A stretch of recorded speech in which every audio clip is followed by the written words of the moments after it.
বন্ধুরা, ফাল্গুনি রান্নাঘরে আপনাদের সবাইকে স্বাগত জানাই। আবারও চলে এলাম আপনাদের কাছে অন্য এক রেসিপি নিয়ে। তো আজকে আমি বানাচ্ছি মাংসের সাথে পাঁপড় দিয়ে আলু পটলের রেসিপি। তো কীভাবে বানাই প্রথম থেকে শেষ অবধি পুরো ভিডিওটা দেখতে থাকুন আর আমার সাথে থাকুন। তো আমি এখানে পটল আলুও কেটে নিয়ে চলে এসেছি আর মশলা টসলা সব কিছু রেডি করে নিয়ে এসেছি। প্রচুর বৃষ্টি হচ্ছে তাই আগে থেকে সব কিছু রেডি করে রেখে দিয়েছি। তো এখন পাঁপড় নিয়েছি আমি এখানে, মশলা পাঁপড়, এগুলোকে দুভাগ করে নেব। পাঁপড়গুলোকে হাতে করে এইভাবে দুভাগ করে নেব। দেখুন এরকমভাবে ভেঙে ভেঙে দুভাগ করে নিচ্ছি।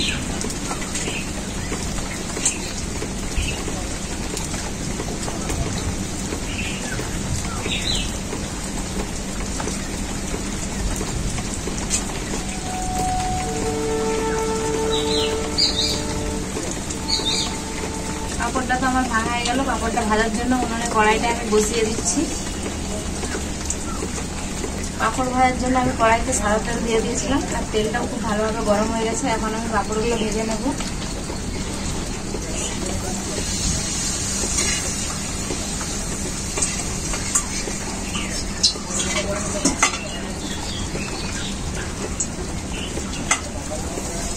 আজকে আমি পাঁপড়ের রেসিপিটা বাড়িতে যা যা ছিল তাই দিয়েই বানাচ্ছি।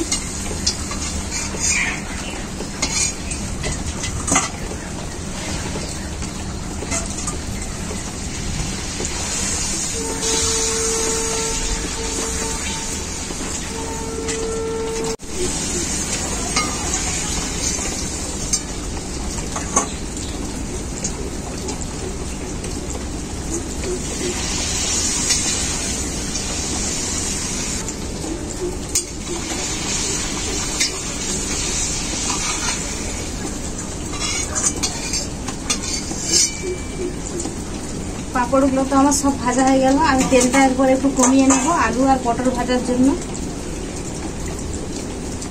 এই টিপিটিপি বৃষ্টির মধ্যে কাকে পাঁপড় ভাজা খেতে ভালো লাগে আমি জানি না, কিন্তু আমাকে ভালোই লাগে তাই আমি খাচ্ছি। তেলটা আমি কমিয়ে নিয়েছি। প্রথমে আমি আলুটা ভেজে নেব।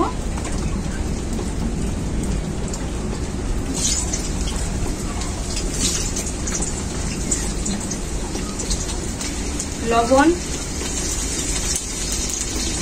হলুদ গুঁড়ো,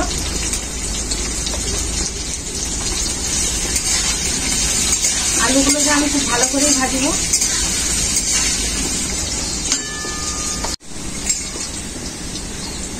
আলুগুলোকে আমি একদম লাল লাল করে ভেজে নিয়েছি।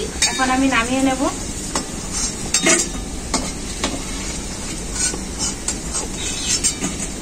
আজকে পূজা বলছে বৃষ্টির সময় কাকি মাংস রান্না করলে ভালো হতো। আমি বলি মাংস তো আজকে বৃষ্টির জন্য বেরোতে পারিনি, মাংস তো আজকে নিয়ে আসতে পারছি না, তাই আজকে মাংসের সাথে আজকে পাঁপড়ের রেসিপি আর তোমাকে খাওয়াবো রান্না করে।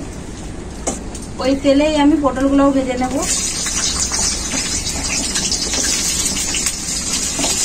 পাঁপড়ের রেসিপিটার জন্য পটলগুলো কিন্তু আমি এই সাইজ করে নিয়েছি। লবণ, হলুদ গুঁড়ো, পটলগুলোকেও আমি খুব ভালো করে ভেজে নেব।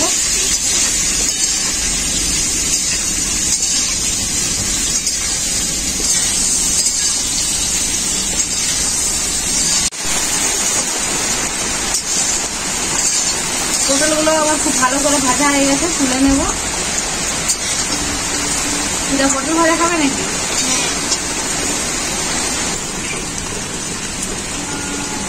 কাকি আমি পটল ভাজা খাবো বলে পাতা তুলে নিয়ে আসছি। ভালো করেছে।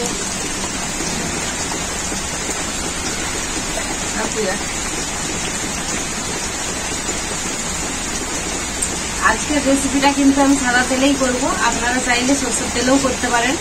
কড়াই সাদা তেল দিয়ে দেবো। গরম আছে নাকি? হ্যাঁ গরম আছে এখন। তেলটা খুব ভালোভাবে গরম হয়ে গেছে। গোটা মৌরি দিয়ে দেব। কেটে রাখা পেঁয়াজটা একটু বেশি করেই দিতে হবে।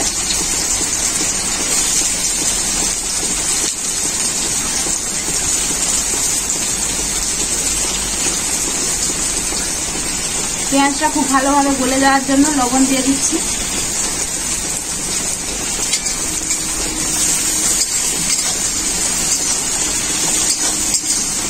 বৃষ্টি পড়ছে, তাই জন্য আমি ছাদের তলায় চলে আসছি বৃষ্টি অনুভব করতে। বৃষ্টি অনুভব করছি আর গরম গরম পটল ভাজা খাচ্ছি। ধান রুদিও? হ্যাঁ, আজকে ধান রোয়া হবে না, কালকে হবে। এখনই তো হবে না, দেখো কত সুন্দর বৃষ্টি পড়ে। হাল হবে, কালকে হাল করবে তোমার কাছে, তারপরে ধান রোয়া হবে। হ্যাঁ ঠিকই বলেন, কালকে কিন্তু যাবো আমরা। হ্যাঁ ধান রুইতে? হ্যাঁ আচ্ছা ঠিক আছে, ধান তো রুইতেই হবে। কদম পাতায় কিন্তু পটল ভাজা খেতে হেভি লাগছে। পেঁয়াজটা খুব ভালো করে ভাজা হয়ে গেছে, আদা রসুন বাটা,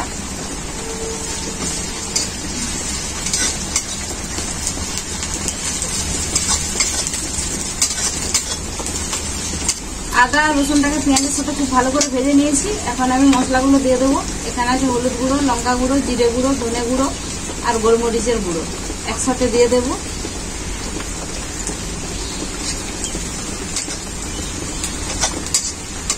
মশলাটাকে খুব ভালো করে কষানোর জন্য অল্প একটু জল দিয়ে দেবো।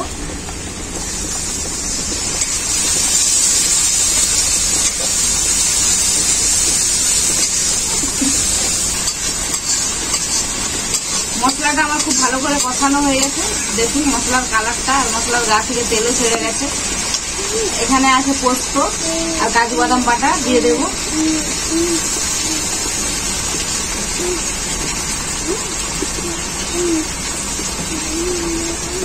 পোস্ত আর কাজু বাদাম বাটা বাটিতে একটু লেগেছিল, তাই জল দিয়ে দিচ্ছি।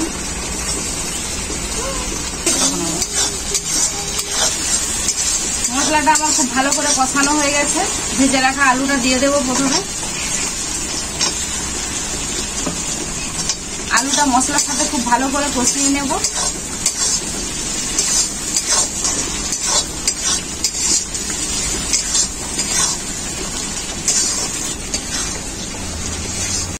আলুটাকে মশলার সাথে খুব ভালো করে কষিয়ে নিয়েছি। এখন ভেজে রাখা পটলটাও দিয়ে দেবো।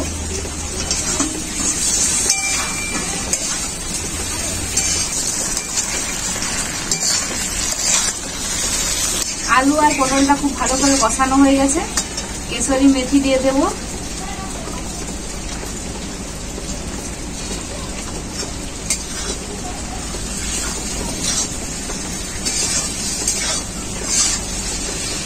আর কাকি কি সুন্দর সেলমানো বানাইছে। হ্যাঁ, মেথিটা তো এই জন্যই দিলাম। মেথিটা এত সুন্দর গন্ধ হয় নাকি? কেশরি মেথি দিলে এরকম সেন্ট ছাড়ে। আলু আর পটলটাকে মশলার সাথে খুব ভালো করে কষিয়ে নিয়েছি। দেখুন একদম খুব সুন্দর করে কষিয়ে নিয়েছি। এখন আমি পরিমাণ মতো জল দিয়ে দেব। যেহেতু এই রেসিপিটা ঝোল করব না, গ্রেভি গ্রেভি থাকবে, তার জন্য অল্পই জল দিলাম। এখন আমি ওপর থেকে 4টে কাঁচা লঙ্কা দিয়ে দিলাম। এখন ঝোলটাকে খুব ভালো করে ফুটিয়ে নেব।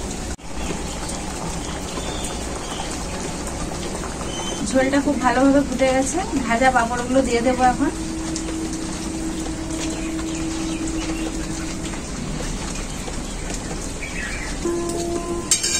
পাঁপড়টাও দেওয়ার পর ঝোলটাকে কিছুক্ষণ ফুটিয়ে নিয়েছি। এখন আমি গরম মশলা দিয়ে দেব। গোটা গরম মশলা আমি শিলনোড়াতে বেটেছিলাম।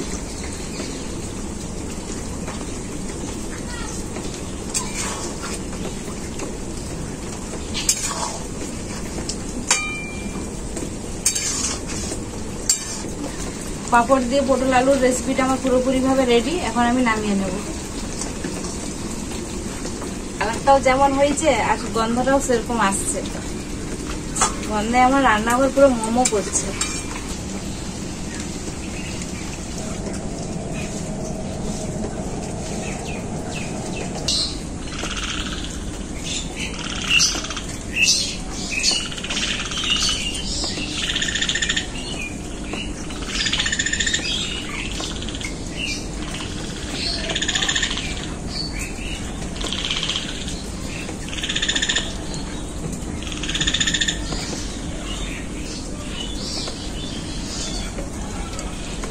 আজকে মাংস খেতে ইচ্ছা গেল, বৃষ্টি পড়ছিল বলে কাকি যেতে পারেনি। মাংসের সাথে আলু পটল পাঁপড়ের রেসিপিটা করছে, সত্যি মাংসের মতোই স্বাদ হয়েছে।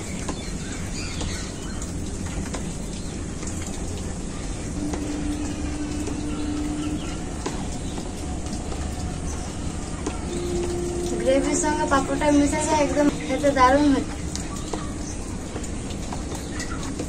বন্ধুরা, পূজা তো বললোই যে আজকে রেসিপিটা কেমন হয়েছে।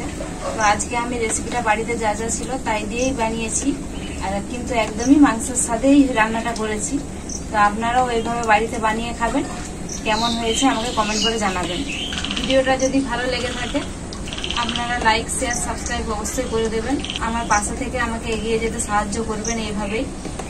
আপনারা ভালো থাকবেন, সুস্থ থাকবেন, নিজেদের খেয়াল রাখবেন। আবার দেখা হবে পরবর্তী ভিডিওতে নতুন কোনো রেসিপি নিয়ে।